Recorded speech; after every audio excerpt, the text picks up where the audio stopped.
আসসালামু আলাইকুম। আজকে আমরা পরিসংখ্যানের 64 নম্বর এমসিকিউটি সমাধান করব। প্রশ্নটি যশোর বোর্ড 2020 সালে এসেছে। প্রশ্নে একটি গণসংখ্যা সারণী দেওয়া আছে। প্রশ্নে বলতেছে প্রদত্ত সারণীর মধ্যক কত বের করো। যেহেতু এখানে শ্রেণী ব্যাপ্তি দেওয়া আছে, তাহলে মধ্যক নির্ণয় সূত্রটা হবে এরকম: মধ্যক equal to L plus n/2 minus FC into H by F M. L হচ্ছে মধ্যক শ্রেণীর নিম্ন সীমা, এন হচ্ছে গণসংখ্যার সমষ্টি, এফসি হচ্ছে মধ্যক শ্রেণীর পূর্ববর্তী শ্রেণীর ক্রমযোজিত গণসংখ্যা, এইচ হচ্ছে শ্রেণী ব্যাপ্তি, এফ এম হচ্ছে মধ্যক শ্রেণীর গণসংখ্যা। তাহলে এই মানগুলো বের করার জন্য এই গণসংখ্যা সারণীর ক্রমযোজিত গণসংখ্যার মানগুলো বের করতে হবে। ওগুলো কেমনে বের করবা? তুমি তাকাও প্রথম শ্রেণীর দিকে, 10 থেকে 14। এই শ্রেণীর গণসংখ্যা কত? 5 না?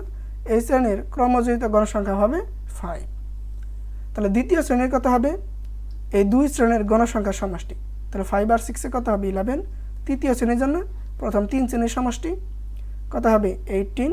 চতুর্থ শ্রেণীর জন্য প্রথম 4টি গণসংখ্যার সমষ্টি কত হবে? তাহলে 20। এখন আমাদের n/2 এটা বের করতে হবে। n কত? n হচ্ছে এই যেটা গণসংখ্যার সমষ্টি, এটা 2 দ্বারা ভাগ করলে কত পাও? 10। এই 10তম পদ কোন শ্রেণীতে আছে? ওইটা আমাদের মধ্যক শ্রেণী।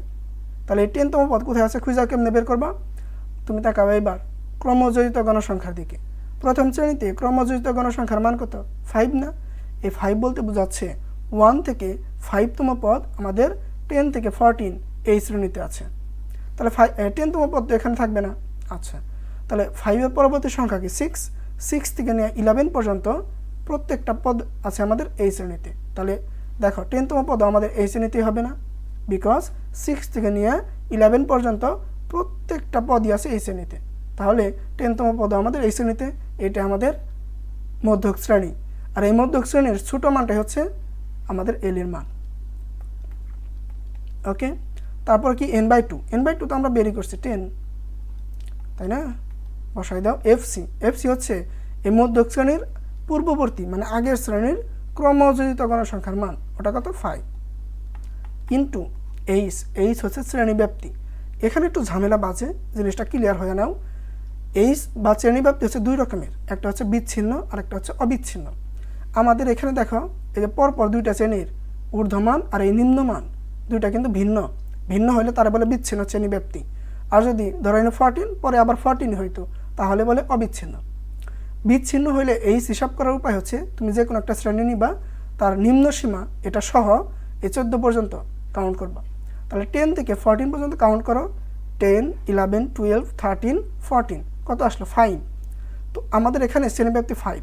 তবে যদি আমাদের অবিচ্ছিন্ন হইতো, মানে 14-এর পরে 14 হইতো, তাহলে আমাদের এই 10 বাদ দিয়ে 14 পর্যন্ত কাউন্ট করতে হইতো। তখন আমরা ওই 11, 12, 13, 14 তখন এইচ হইতো 4। যেহেতু আমাদের বিচ্ছিন্ন তাই আমাদের হইল 5। এই 10 সহ 14 পর্যন্ত কাউন্ট করতে হবে। বসাই দাও 5।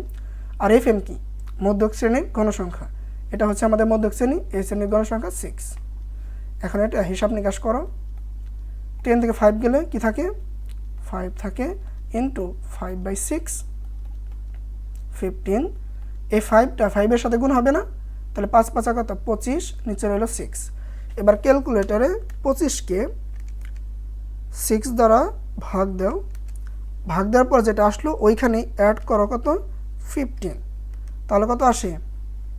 মানটা আসে 19.1666 এরকম ডট ডট অনেকগুলো মান। আমরা দশমিকের পরে কয় ঘর পর্যন্ত নিব? 2 ঘর। তাহলে তাকাবা 3 নাম্বার ঘরে এটা 5 বা 5-এর বড়, দ্যাটস ওয়াই এটা কি করবা? তার আগের ঘরে এক বাড়াই দিয়ে বাকিগুলো বাদ।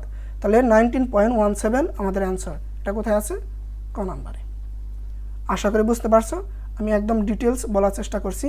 দেখা হচ্ছে তোমাদের সাথে পরবর্তী ক্লাসে। ধন্যবাদ। আল্লাহ হাফেজ।